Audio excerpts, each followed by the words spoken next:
2022 was a deadly year on our nation's roads. Joining me live is Russel White, the CEO of the Australian Road Safety Foundation. Russell, thanks for your time today. Last year, 299 people lost their lives on Queensland's roads, the most since 2009 when 331 died. I think it was 70 motorcyclists killed as well.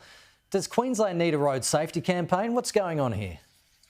Well, I think it's pretty clear evidence, Kenny, that there's a lot more work to be done. And even though we've had some, a number of years where we've had a decrease in the road type, what we've seen in the last 4 or 5 is not only a plateauing, but certainly an increase. And I think what we're seeing now is really, a culmination of a whole stack of events in terms of the pandemic. But it is pretty clear that I think we need to reinvent our approach to road safety and reinvigorate, those campaigns to look at not only behaviour, but people's attitude as well. Queensland Police did say that there has been increased traffic, after the COVID lockdowns. A lot of people are on the roads at the moment. But how much is that having an effect? Well, it's probably quite a lot. I mean, we probably won't really know for sure until, we've had a chance to do some more research on this. But certainly what we're seeing is an increased number of people, again, back on the roads in areas that they're unfamiliar with. We've also seen people migrating to different parts of the state and different parts of the country, to get that green change or that sea change. So Queensland in particular is a little bit of a melting pot of a lot of people from a lot of different parts of the country. And there's different views, different philosophies around all that in terms of actual road use. So uniting that culture is part of the challenge that we've got. And it extends beyond just the road rules and road rule compliance. It comes back to things like attitude, courtesy and common sense. The 2022 road toll in New South Wales was 288, below pre-pandemic averages, with the speeding the main factor in 40% of crashes. But should we be worried about New South Wales, considering most of the state's mobile speed camera fleet is off the road until April, after this speed camera warning sign backflip?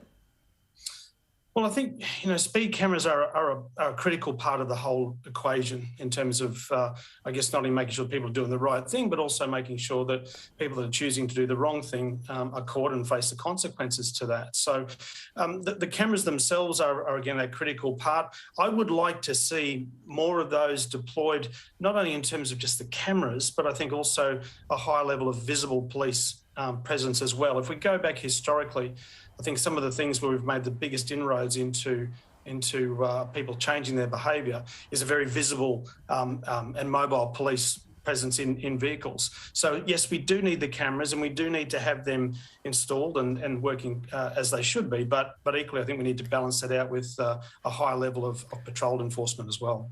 Tasmania recorded 50 road deaths in 2022. That's up from 35 in 2021. Safety advocates are calling for Tasmania's fleet of mobile speed cameras to be doubled from a planned 16 to 32. And they're also calling for reduced speed limits in rural areas. Is that a good idea? Well, again, it depends on those situations. Certainly, a speed review is something that can produce some significant results. If there's been an inappropriate speed set for a particular set of road conditions or a particular road environment, that can have a positive effect as well. I think to balance that out, though, I think we also need to look at how are we training people to operate a vehicle, and it shouldn't just stop at people operating cars or bikes. It should actually be anybody that's using a road network. I think there is a large degree of apathy in terms of what the level of risk is when people are on the road. So I think part of any enforcement increase we have or change of reviews, we also need to look at the human factors as well. And it's got to be a little bit of the yin and the yang. We do need to look at some of those things that are probably easy to fix in terms of adjusting speed zones, but equally we need to make people better educated about those risks and also what they can actually do to be part of the key to road safety and help us unlock those new targets that we're all trying so desperately to get. Russell, you mentioned the human factor, but I want to talk to you about the technology factor as well. There's a lot more technology in cars now, like semi-automated driving, you've got crash avoidance technology. Why isn't this having more of an impact, do you think?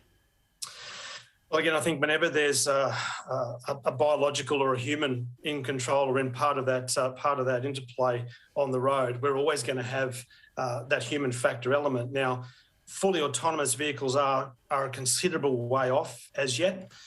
There's a number of challenges that go with that. Whilst the technology might be there, full autonomy is a long, long way away.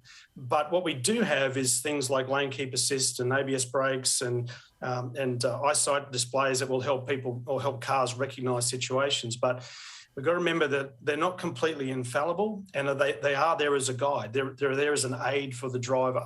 So I think that's also part of sometimes the misconception. People think that autonomy is going to prevent every single crash. It'll help reduce the number of them, but there still needs to be a level of human factors as well. And I think one of the things we've got to really say, Kenny, is that, to be honest, when we look at the number of road deaths that have dropped, say since the 1970s, when our road toll was nearly 4,000 people a year, to get it down to around about 1,200 as it is now, the vehicles and the technology has played an extremely large part in doing that. And I think one of the things that is a challenge now is that we've recognised these strong gains for so long.